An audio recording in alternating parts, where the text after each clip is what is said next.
part I don't know of racial autism, BPD, PDs, CPTSD, and Anointed and prophetic. I'm still going to be all over the place, because apparently last time I was all over the place reading off the list. But I am hoping to get to the point of different things I've seen in my Jezebelic relatives that also could go along with the autism label. And I'm hoping in the part one I already mentioned how I feel like people with certain wiring who are anointed or prophetic, or what would now be called the new autism, because of course they had to change the criteria so anybody could get the label really. But I feel like people who could fit the new autism label are more likely to develop personality disorders anyway.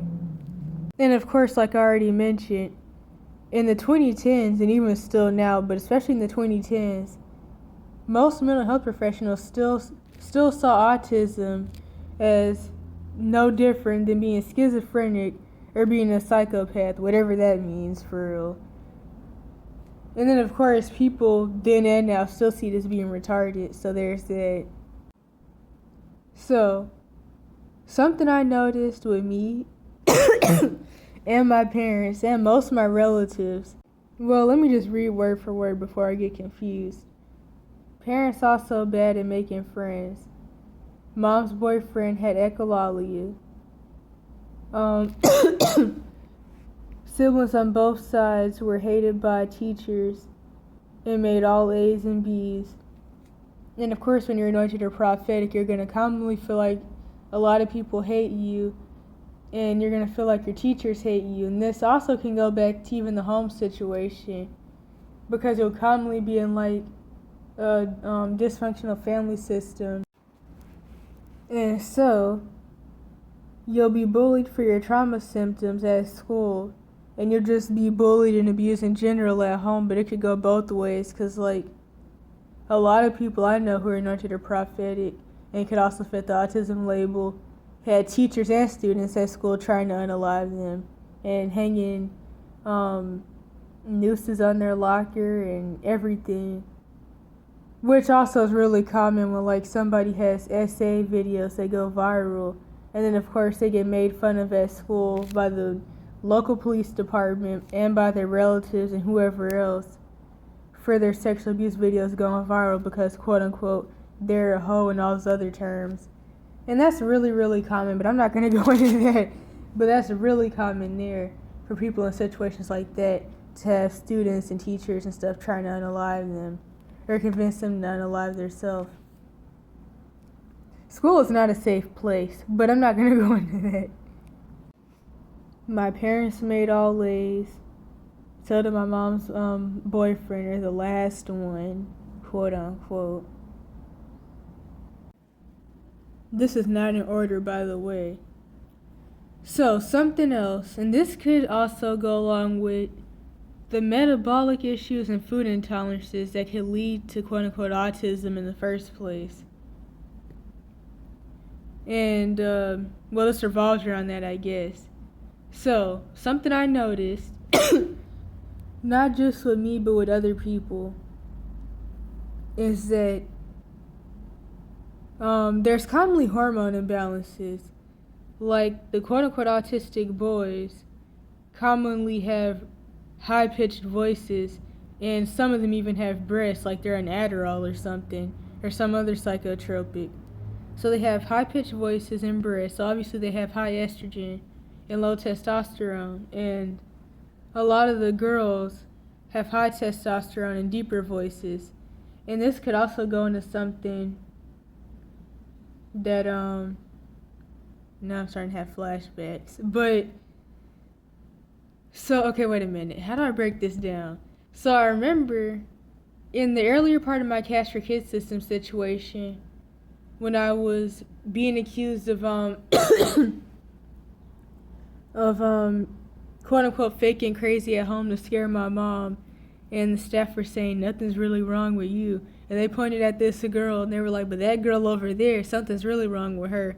I could tell by looking at her that she had been through a world of sexual abuse, but I guess that's besides the point. And the thing with that situation was that she had called the kitchen because she somehow figured out the kitchen's number to ask them to bring her another plate.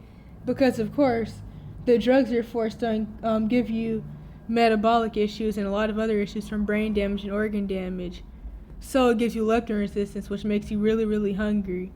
And the staff didn't know that she was even actually on the phone with somebody. They thought she was talking to herself until the staff from the kitchen had brought her another plate. So yeah, they were like, but that girl over there, she actually has issues and she's cray-cray for real. You need to stop being bad, or you just need a whooping because we know nothing's wrong with you, and you gotta stop faking and playing with your mom like that. And it was around this same time that this other staff member had, wait a minute, no, I'm telling the story out of order. So, the quote-unquote cray-cray girl, she had asked me if my voice was my real voice. And by the way, my voice honestly sounded way worse back then, but it sounded way worse when I was a lot younger. Like, a lot of people used to think that I was singing all the time, but I was actually talking. But yeah, so anywho, so the cray-cray girl, quote-unquote, was like, is that your real voice? And this one staff member, the covert sexually abusive lady who had a daughter that went to my school, and her daughter was like Daniel Bergoli before Daniel Bergoli was like a thing. And of course Daniel Bergoli's an industry plant and all that, and she's been being exploited, so she's forced to push this whole persona. But this lady's daughter was literally just like Daniel Bergoli, and it makes sense why. I can only imagine what else happened. But anyway, this staff member lady was like, nope, that's not her real voice. She's just faking it for attention. And I was just like, dang, do I sound that bad? And it's like, I just feel like, I mean, man, it's like you gotta, not only do you have to like battle with the mental label stuff, you have to battle with your self-esteem for other reasons too. But of course, that's the point of Ramco and all the trauma-based mind control stuff, or just trauma in general. Because as I always say, the point of trauma is mind control, and they break you down and have you questioning everything about yourself. Your face, your voice, your eye color. Like Adolf. But yeah, this also makes me think about something else that a lot of people would say, at least where I'm from, with boys who are like this, that have these high-pitched voices. A lot of people would be like, well, is he slow or is he gay? Because sometimes people really couldn't tell the difference because the mannerisms and the way of speaking could be similar. And this also makes me think about this boy I knew some years ago when I still lived in NC. And my mom's boyfriend always had some crap to say about somebody. And my mom's boyfriend was always going on rants talking junk about the boy, saying that he didn't believe that the boy was actually a boy because he had a high-pitched voice and he had breasts. But the thing is, we lived in an area with some of the most contaminated water there could be, not to mention all the stuff in the food. It was very obvious that he just had high estrogen, which is funny because my mom's boyfriend did too, so he had the nerve. He had the nerve. In fact, no, because I remember this one time when, like, doctors had, they told my mom about me having high testosterone, even though I had had it my whole life, but at this point in time, doctors actually, like, finally mentioned it because they were trying to figure out why I was 80 pounds, and so they started doing a whole bunch of bullcrap blood tests that really had nothing to do with nothing because they felt like my mom was just starving me and all that stuff they said. But of course, even with all their different accusations, they didn't do anything because they didn't care. So they were doing this blood work, and they told my mom that I had high testosterone. And of course, as Jezebelic people do, she told her boyfriend, and then her boyfriend was mad at me because my testosterone was higher than his. That was some years ago, though. It was a couple years ago, but there was that. Okay, I'm trying to stop laughing. So, the side thing. When I was younger, like 6, I thought that I was either intersex and that's why I had high testosterone, or that it had something to do with like the generational marine spirits. But I don't know what else to say about that. But another thing though I also have believed for some years now that these hormone imbalances worsen being Jezebel, they worsen narcissism. But of course, since narcissism is caused by marine spirits and other spirits, and they also cause the hormone imbalances, it could all go hand in hand, really with personality disorders in general. And then of course, weed causes high estrogen because marijuana is a feminine plant, and that's why dudes who smoke marijuana, they're commonly really skinny, really thin. They have high estrogen, they have high-pitched voices. They have hyperhidrosis, which that can also be related to the marine spirits. They pretty much have like metabolic issues and thyroid issues. And so that's my insulin resistance and voice theory, as I'm calling it.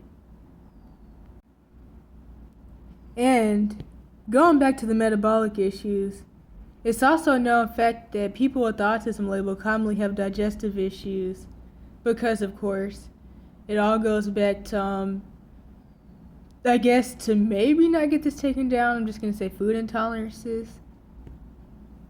And for me specifically, though, I have iatrogenic metabolic issues, so I didn't have, like, all the issues I have until the iatrogenics, but of course, like I said before, I could see how me and other people that are anointed or prophetic could fit in with autism label.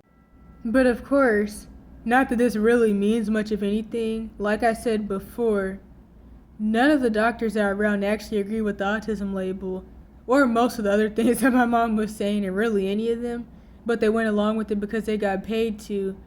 But they were always saying that they didn't really agree with it. And the few side people who weren't medical professionals, but they were like side staff that did agree with the autism label, it was for racial reasons, like me being quote unquote black and going to school and liking school, and me being black and being able to read, because apparently that's autism. But since that's what they say, that's why I also mentioned the whole thing with my relatives making straight A's or A's and B's. But I can definitely say the iatrogenic effects and the metabolic issues have, like, given me more symptoms that could go along with autism and even other things.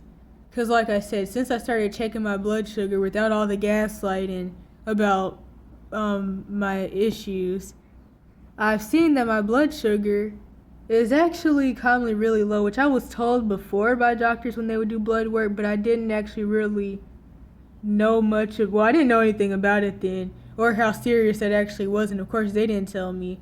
I also didn't know how often my blood sugar was actually low.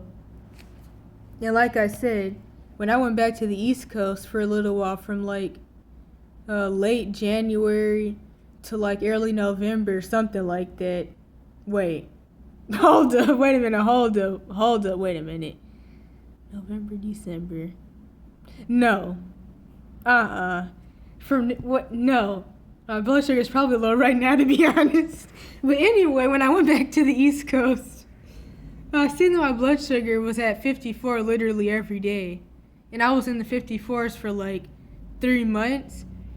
And it's like, no wonder I've had the issues I've had for years, and I can barely talk or pronounce anything anymore ever since the different drugs I was forced on.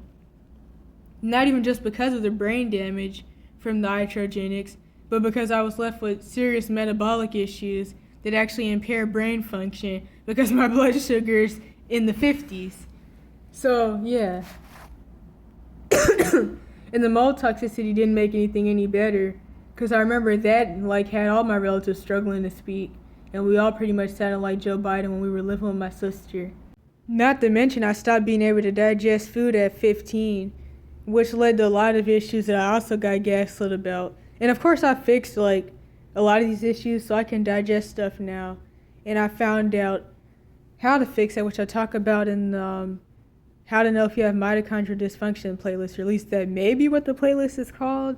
But yeah, anywho, that also caused a lot of issues because due to that and the blood sugar issues, I couldn't function because I was low on vitamins. I couldn't digest anything. which also caused me to be in pain a lot and don't know what I was about to say. So yeah, neurodivergence and gender confusion, or being different things in the alphabet community. So I seen a video about this some years ago. Well, it wasn't that long ago, but it was over. Well, that's irrelevant. So I seen a video about this, and the doctor was saying that people with the autism label, or people with autism, quote unquote, are more likely to fall into being transgender, whatever else that revolves around that, because they don't really have a good sense of self, and a lot of things with it that I don't really know how to explain right now because my blood sugar honestly probably is low.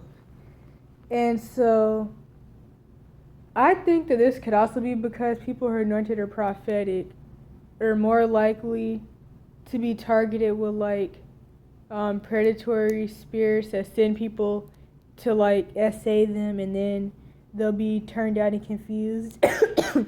But of course, family dysfunction and trauma in general could cause these types of issues.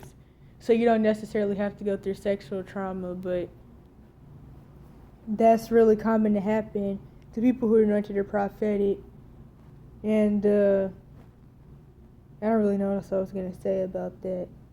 But pretty much a lot of the people that are being dragged off by doctors into getting these surgeries and stuff are apparently autistic.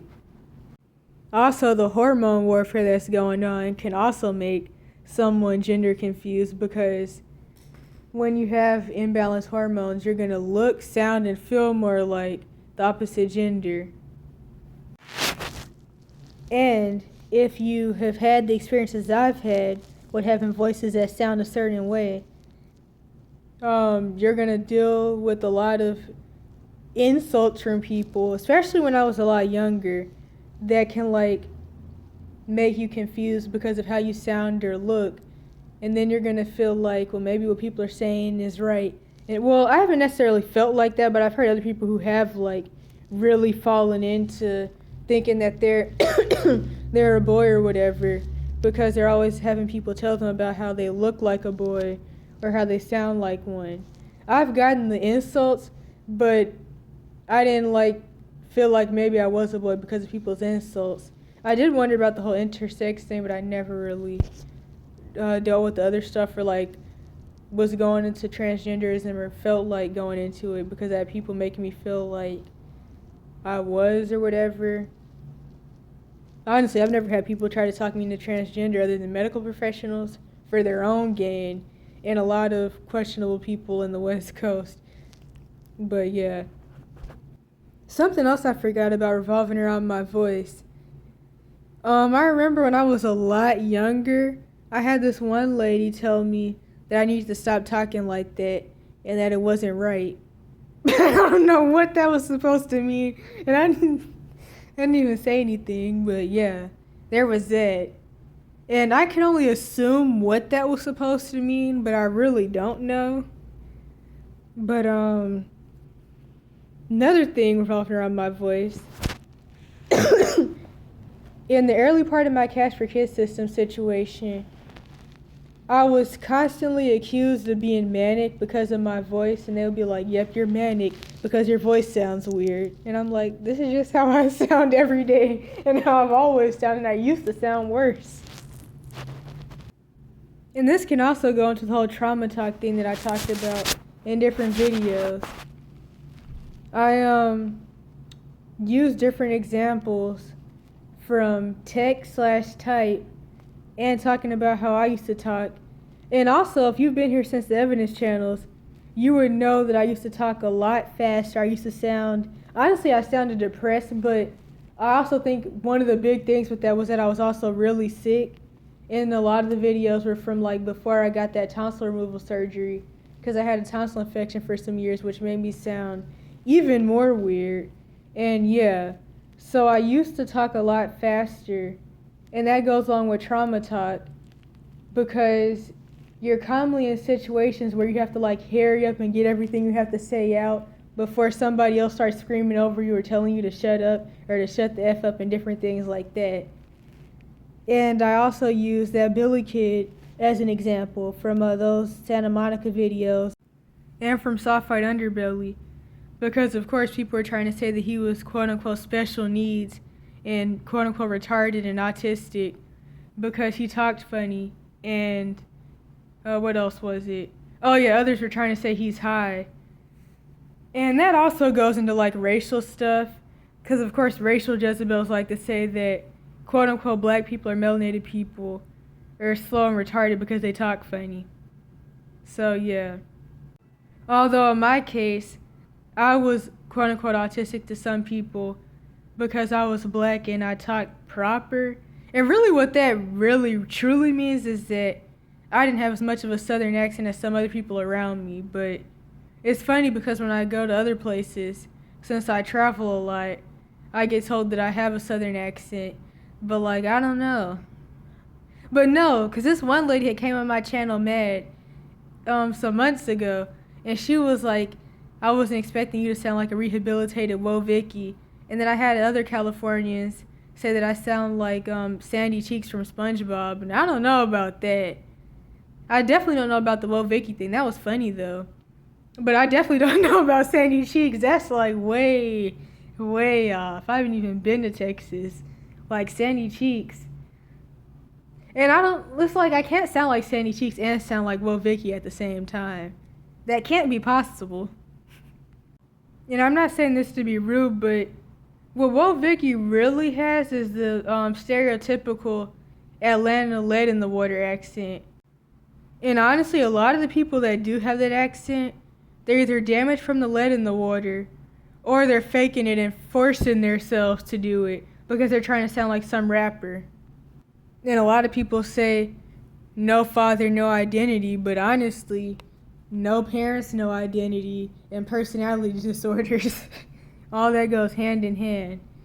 And of course, with the whole music industry agenda, because like, this music stuff is about multiple personalities, which that's another thing I want to go into, because I feel like a lot of, well, not I feel like, I've said this before, probably not much on this channel, because I haven't really talked about it much, but a lot of the issues I have had revolved around multiple personalities from trauma. Okay, so I'm realizing that I skipped a whole bunch of stuff on the list. Actually, I think I'm hearing the accent now, because I was like going back over the audio and I realized that I said hair up instead of hurry up. Is that the accent? Is that Sandy Cheeks? So, back to the whole manic thing, or manic accusation. I was told that I talked fast, I talked weird, my words slurred together. I couldn't pronounce things well, which like I said, this became more of an issue due to the trauma symptoms and the brain damage and the metabolic issues. Also the throat issues, I feel like that also caused like a lot of stuff. I'm trying to remember the specific event. So, after I had escaped this group home lockdown type place that's kind of like repressed memories, and the few things I remember aren't good things. They're mostly about things that were being done to other people, but they're not good. So I remember like 3 events, including the whole me escaping. So I had escaped, long story. And I was still in the cognitive dissonance, of course, so instead of continuing to run, I just like asked this lady to let me call my mom. But what happened was my mom had, of course, told the facility, which I mean, I don't know what else I would have expected.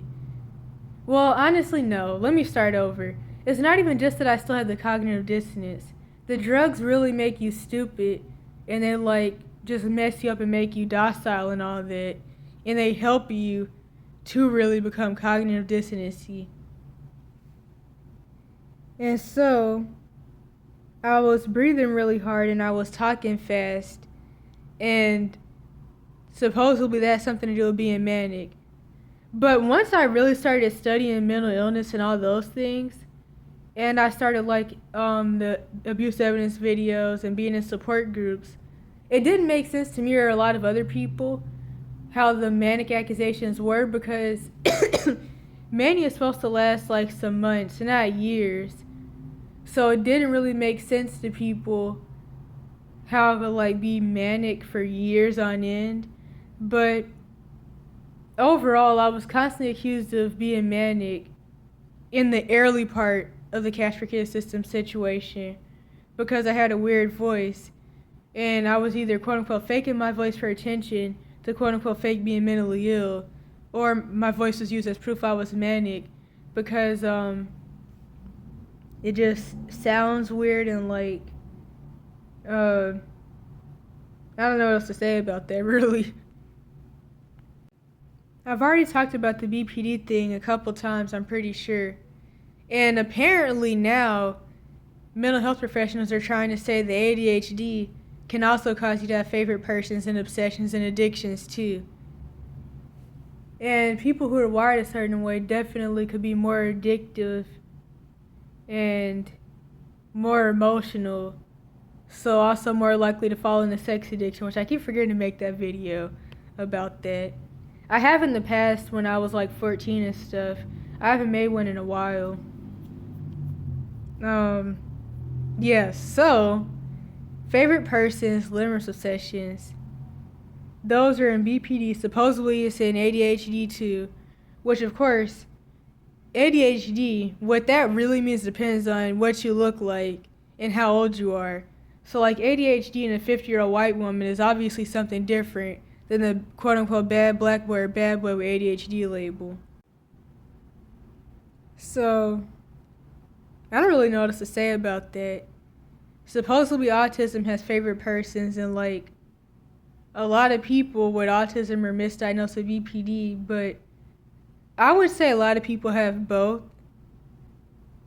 I would say that even for me, I would still agree with the BPD label and CPTSD for me, and not, well, more than the autism. I just feel like it's just really separate. But also, the blood sugar issues, they cause like cognitive issues and like, I guess what people could consider quote unquote mood swings, because really your brain's malfunctioning because it can't function at all because my blood sugar's 54. So yeah, and I can only imagine how low my blood sugar used to be before I started checking it again, and like checking it and really knowing what it actually meant. Like shoot, when I lived with relatives I was probably in the 30s or something. Anywho, BPD comes from narc abuse, but after a certain point, you become a covert/vulnerable narc. And I also wanted to make a video for a long time talking about how the whole everything is my fault narrative is no different than the nothing is my fault, because both leave you with the same results and you end up with a victim complex and terrorizing people either way pretty much. I would say that if you have BPD and you really let that like get a hold of you, you can end up becoming a low-ranking Jezebel and eventually a high-ranking Jezebel and be no different than a schizo narc or a full-blown narc. And limerence and favorite persons is idolatry. Also revolves around the attachment issues from not being able to attach to any parents or relatives or anything. I'm more dismissive or fearful avoidant now. I'm kind of laughing because I messed that up so many times before. But it's okay though, because I'm gonna not be detrimental to myself. And like I said way back, probably on like the part 2 channel or even the part 1. What was I about to say? Oh yeah. One of the best things that I feel you could do for BPD is just leave people alone, because honestly, you're probably talking to a bunch of people that don't like you, that really want you to leave them alone anyway. Another thing that goes along with being quote unquote autistic, being called a know-it-all and given info dumps. So I'm gonna keep going. But no, Because somewhere in here there's supposed to be some notes about something that happened. So I was listening to this conversation as usual, and this dude was telling someone about how, like, doctors had did his blood work and said that his kidneys weren't good, and that they were sending him to somebody and they were going to give him a referral. And then the lady was like, they're sending you to a necrologist. And I was thinking in my head, you mean nephrologist? And I was like, dang, wait a minute. Maybe I am a know-it-all. There's something that I do in the videos which revolves around my speech pattern issues that my younger siblings also used to do, that also revolves around trauma talk. And I remember my older neighbor sister used to curse us out for it, and she'd be like, just shut the F up or get to the point already. I would say that this can revolve around insulin resistance / metabolic issues as well. But pretty much we'd be like trying to finish a sentence, but we would get cut off so much that we'd have to start over because we want the full point to be heard. And I know that it made people mad, especially my older neighbor sister and like other abusers in the situation. And they'd be like, oh my effing gosh, you said that like 3 times already. Just finish the sentence where you last were at before I cut you off or before whatever happened. Or we just start over a lot. And I also remember being told by somebody once that I didn't really finish sentences. And there's 2 reasons for this. I'm just sounding sicker the more the video goes, but there's 2 reasons for this. Oh, I'm doing it. Because I'm cutting myself off and I do that a lot. So, one of them revolves around insulin resistance and metabolic issues, which honestly a lot of people have these days. That's why everybody's either really skinny or they're overweight. But especially the whole skinny thing, because honestly, with all the crazy beauty standards that are being pushed, a lot of people don't realize that being skinny is honestly more unhealthy than being overweight, because it really means that you're on the further end of metabolic issues. But I'm not even going to go into that, because that's not what this is supposed to be about. Yeah, so there's that. There's another thing that also comes to mind where, like, I remember specifically seeing this video. I think maybe it was Didi Osama or maybe one of those other people in New York that make music. But another one of those industry plants, or maybe even him, they were, like, talking about something and talking about girls or something. And he kept, like, saying things and making gestures that mean something where people usually know what it means, but people in the comments were like, oh my gosh, you can't finish the sentence. The usual issues of these people and their skin color and black people this and what else? Special ed, uneducated, can't finish the sentence, things like that. But that's like not just the metabolic issue part, but just gestures and things that people have these days that some people get and other people don't. Another thing is not really wanting to say or ask what I want to ask because I've like been shut down and cursed out a lot. So like it's kind of scary to really talk to people about any and everything, or even to say hey to people, because of a lot of reasons that would make this like 33 minutes if it isn't already. Oh, it's 34. Well, in one of the videos in the Cash for Kids system playlist, there's this one kid who eventually ended up dying, but he was in this alternative school and he had serious stuttering issues because of his trauma. And whenever he would get upset, or when he was crying or when he was mad, he wouldn't be able to talk. He'd either completely go nonverbal or he'd start stuttering really, really bad.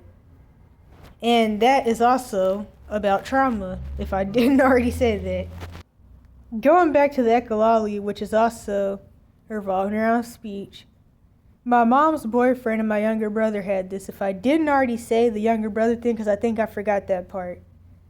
So they would like repeat things from movies or from songs or from TV. My mom's boyfriend specifically would repeat whatever he thought sounded cool. And apparently echolalia is common in narcissists, which is also really interesting, since one of the points I'm trying to make is that it seems like people with certain wiring for being anointed or prophetic, which is also, of course, now called being a quote-unquote neurodivergent or autistic or empath, are more likely to develop personality disorders from trauma. And it all just goes hand in hand.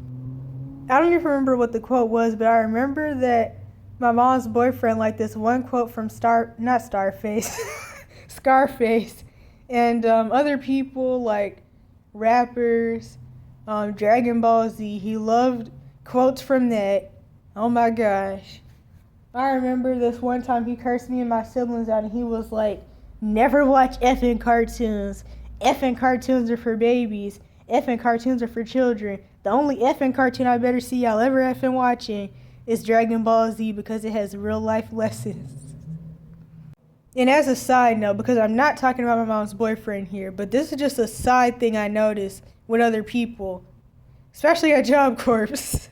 But it's also really funny how certain people, like people that could be considered quote-unquote autistic or people that have paraphilias, who are either chomos or they're like in the alphabet community, are more likely to like anime.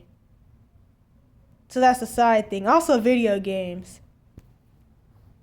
In fact, I noticed that racist people like to point out the whole thing with gay black dudes that like anime, or gay black autistic dudes that like anime. Something else I could mention is favorite words. This is common in people that have wiring for addiction and can fit the autism label or something similar.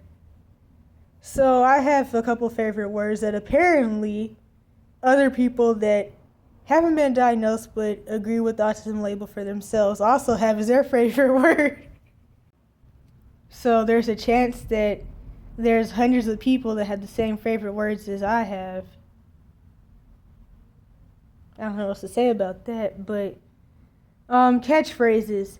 I've had a lot of catchphrases throughout my life depending on what multiple personality was out and how bad my life situation was at that point in time. Talking fast when excited. I'm just going to put that out there. I think the southern accent is creeping up on me.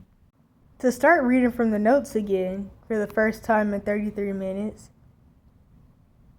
Me and Mom hear electricity. That sounds like, I don't know, the name of like some type of weird children's book. But me and my mom could hear electricity, and we would have to go around the house unplugging stuff because we wouldn't be able to sleep or even really think because we could hear it. And now I'm about to go off into something else. So like, I have this theory that revolves around schizophrenia and being neurodivergent. And so like, people talk about how some people with schizophrenia, specifically paranoid schizophrenia, they say that like there's radio waves being sent to their heads and like their thoughts are being sent through radio waves, or they can hear the radio waves. It's something like that. But the thing is, if certain neurodivergent people can already hear other people's thoughts and read minds and stuff, which goes along with being anointed and prophetic, and that's really about the pineal gland more than anything else, then it makes sense that certain people have certain wiring where they could be able to like hear radio waves in like the same way the car can hear the radio, they can too, because the waves are just in the air and they're just bouncing off from one thing to the other, and whoever catches it, they're everywhere. So it makes sense. But yeah, so I don't know what else to say about that. Refrigerators are really loud sometimes. But what I like to call it, I call it the sound of impedance. Because I can hear when the electricity wiring isn't right. I can hear the friction. I can hear the electricity in general.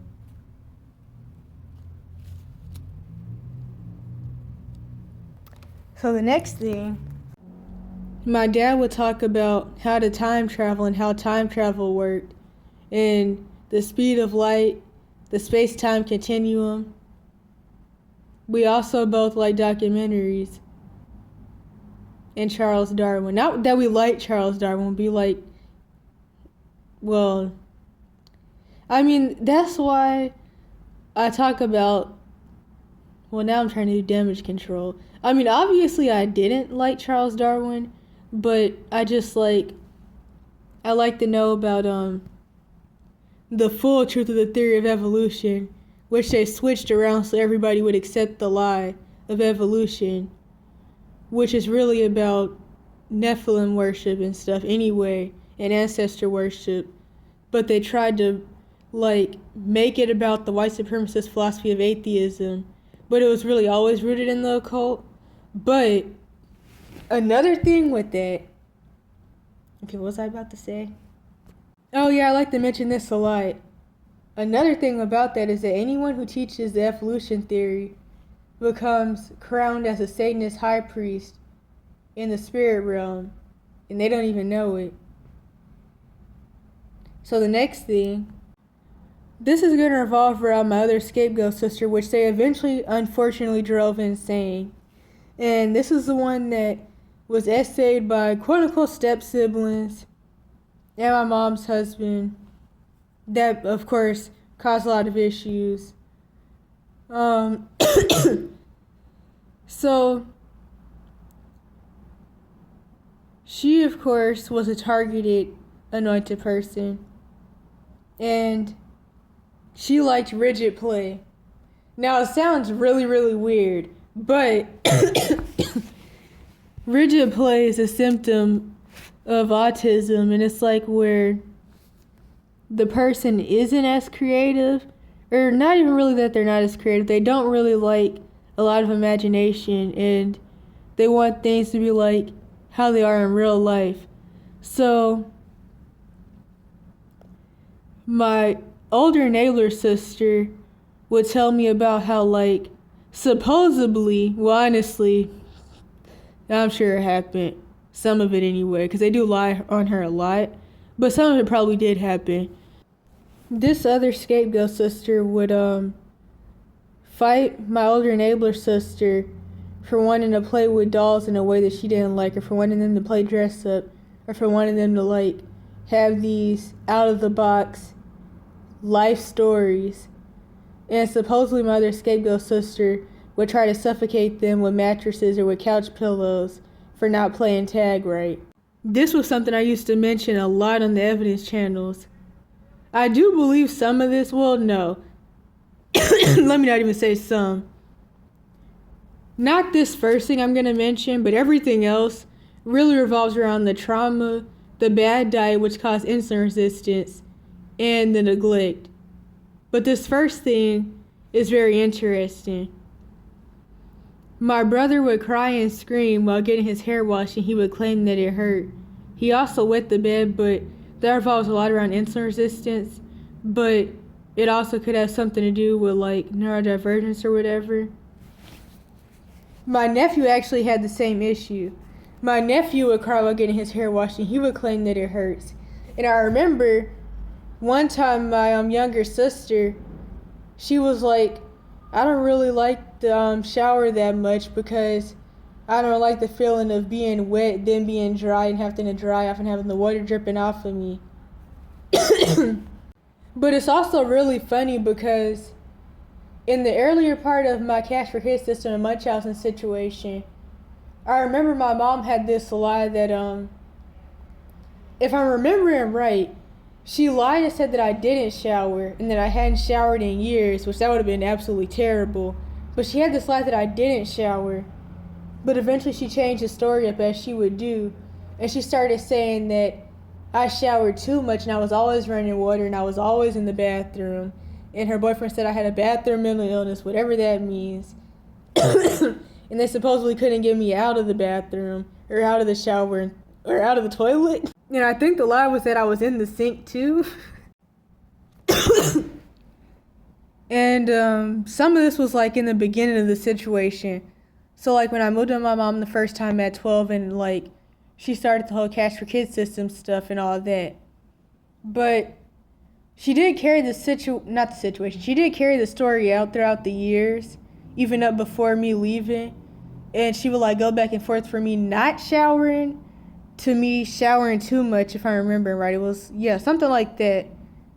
And I remember when I had snuck and went through some papers once about the whole diagnosis and stuff like that.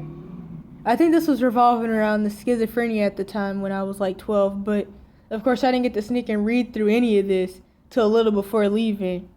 But I was reading one, and this was at the point in time where my mom was saying that I didn't shower, or it was either she was saying that, dang, she was either saying I didn't shower, or she was saying I showered with clothes on. I can't even remember which one it was, but I was reading it, and it was like, we're so surprised, her hygiene is phenomenal. So yeah, there was that. And it's really interesting.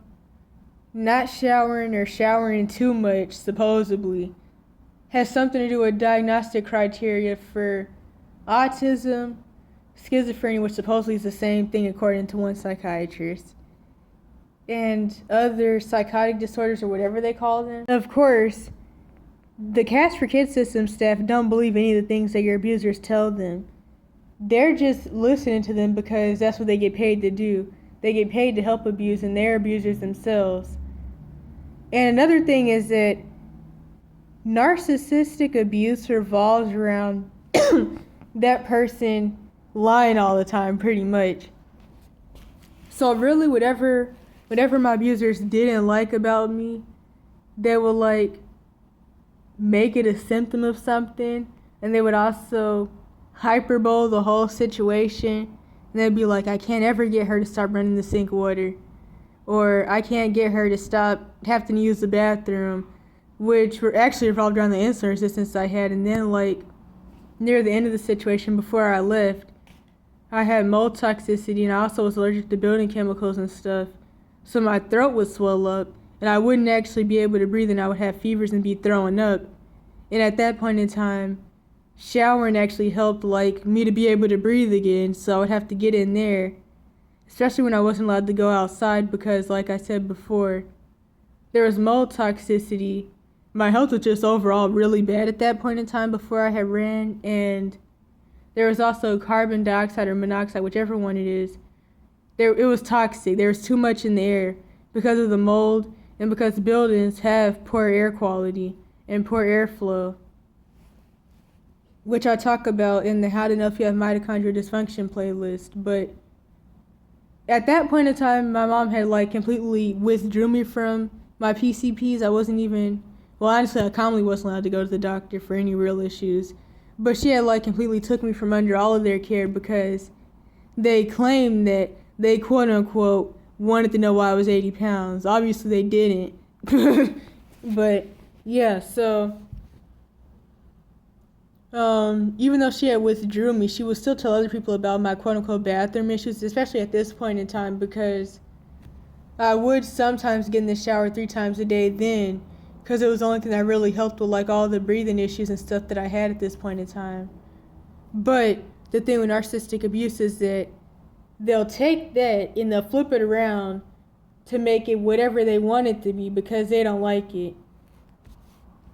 So like, they'd be like, I don't like how many times a day you have to pee because of my blood sugar issues. So they'd just be like, we can't get her to stop playing on the toilet or playing in the toilet. And we think that she's doing weird stuff.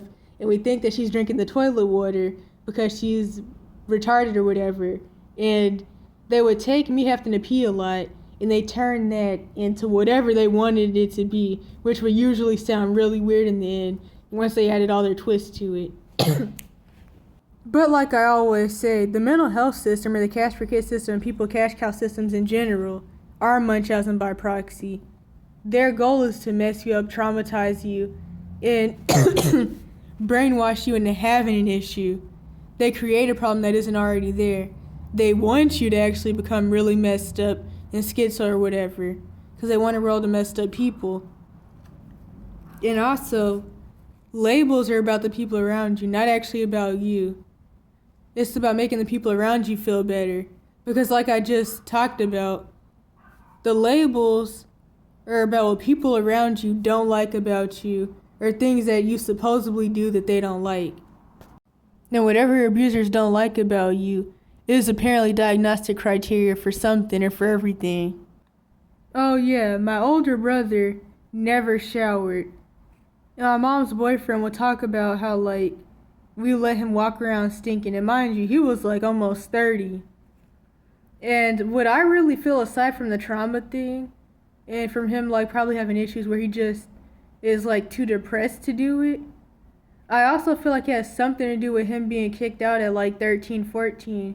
Because my mom and her husband had kicked everybody out at 13 and 14. And I feel like him being homeless and, like, being thrown around gangs and stuff, and all the things that happened to him. He wasn't showering a lot then while homeless, and like I said in another video, he didn't pop back up till his mid-20s. So he probably went a long time getting used to not showering, which is common when you're homeless. And that's probably why he doesn't shower, but I feel like it could be due to many things, to be honest. But yeah, he wouldn't shower, he wouldn't wear deodorant. Sometimes he would wear deodorant, but it wouldn't make a difference because he didn't shower. He also wouldn't wash his clothes. And I don't even know how much that really has something to do with neurodivergence and not just like the trauma, because I feel like it's probably more because of the trauma. But I remember he would always talk about how he had ADHD, and that was why. Because of course he got the bad black boy ADHD label when he was younger. People say that people with autism can't tell when they're being bullied or not. And it reminds me of something that my older neighbor sister would say, even in her YouTube videos. And she would be like, when she would get bullied for being dark-skinned or for anything really, she wouldn't be able to tell if people were actually bullying her if they were slow / quote-unquote retarded, as she likes to say.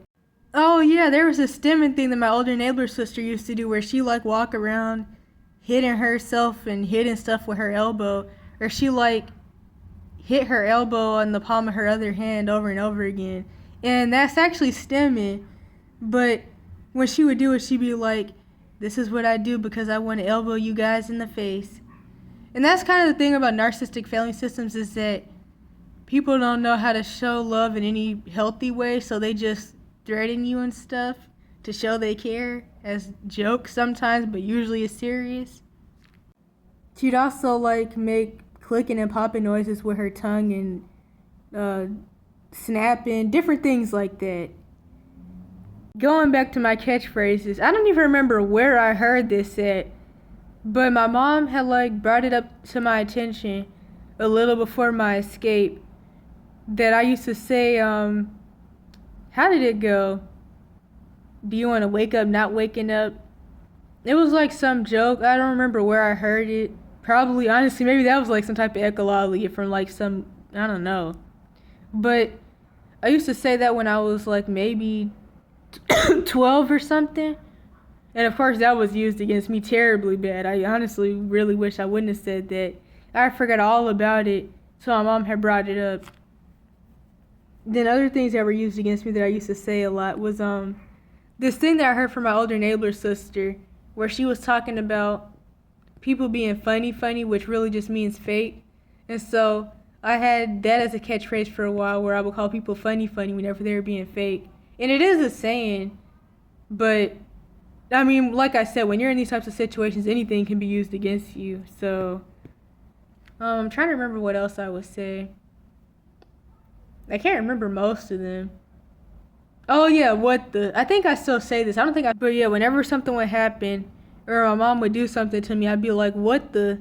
And then her or someone else would be like, what the what? And I would just say, what the?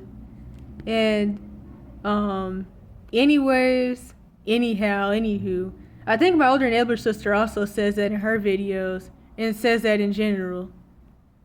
And me and my younger sister had a lot of inside jokes about different things that would happen to like cope with the situation. So we had a lot of catchphrases. But of course, things that became repressed memories from my younger brother and younger sister, so they don't really remember most of that. But she did remember some of it. Like, there was this one inside joke we had because the mold toxicity and the stress was giving us really bad brain fog. Because, like I said, nobody could talk right, and everybody sounded like Joe Biden.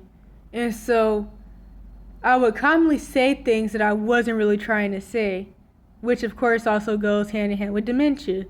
But that was because of the mold toxicity, indigestion, well, the inability to digest, and the stress, which all gave me brain fog and other cognitive issues. So I don't even remember what the whole conversation was, but one time I accidentally said cake mask instead of face mask, and my younger sister just like went along with it. Like, she really didn't even notice. And she had even said it herself, and then she just like kept going. And then I was like, dang, wait a minute, what did I just say? And then I had made this inside joke that's kind of like the whole, if your friend jumped off a cliff, would you do it too? But I was like, if your friend said cake mess, would you say it too? And then my younger sister was like, I guess so, because I did. In fact, I think the topic was about Oreo face mask. Now, I don't know why somebody was putting Oreos on their face for a face mask, but I think that's what the topic was. And instead of Oreo, I just said cake because I guess my brain was like, well, that's close enough, so let's just push this out. I forgot all about this. So me and my older enabler sister both secretly wanted to be Dexter. And it's actually kind of funny because she said this was when she was younger, so before I was even born. And she was like, me and our other siblings, we used to want to be like Dexter, and we were trying to secretly make a laboratory and blow up the house on accident, being chemists and things like that. And part of the reason that I even put this and other things similar to this in there is because, like I said, one of the things that I experienced revolving around the autism label, or quote-unquote autism, is that I was made to feel like if you're quote-unquote black or if you're dark-skinned and you can read or you like science or any of that, that's quote-unquote autism because you're not being quote-unquote ghetto like you should be doing. So you must have some disability that's making you more quote-unquote white adjacent. Of course, a whole bunch of stereotypical stuff. But that's what I was told. That's what the doctors say, of course. So, and lastly, when I was in support groups and still doing the abuse evidence videos, there was this one dude who said that he had the autism label and that he didn't even agree with me or the mental health professional saying I had CPTSD. And he was like, honestly, I'd say maybe just the autism and no trauma or CPTSD, which honestly, he's most likely just one of those people that has the autism label or goes by the autism label but is really a narcissist. But anywho, he was like, I just say autism because your speech patterns, your voice, you obviously have an autistic voice, because that's one thing that's really hard to like run from, because people always say they can tell when somebody's retarded by how weird their voice is, so it's kind of hard to like avoid. But anyway, he was like, you have the autistic voice, you overshare on the evidence channels. Although I remember the video that he was specifically talking about, and it's like, it's really hard to not overshare in abuse evidence videos, to be honest, especially like to the level and depth of what evidence I had of things that were happening to me and other people. Especially with that specific video, which was about covert sexual abuse, it was kind of hard to not overshare, I guess. And it's like, I kind of felt like I had to tell the full story about everything that's happened and everything I've done and everything that's happened, because I wanted to like tell the full truth about anything and not leave stuff out. And it's also hard to explain some things that have happened without all of it. But overall, oversharing is also part of CPTSD. This also goes along with the jerks in the autistic community and how they feel like because they like labels, everybody should. Revolving around FPs and limerence obsessions, I forgot to mention jealousy in friendships and dating, but especially friendships. Okay, actually, I forgot way back when. The reason why I went on that rant about how like I felt like most of my younger brother's issues were from the trauma was because I thought that I had wrote down the fact that he was 13 and couldn't read or count.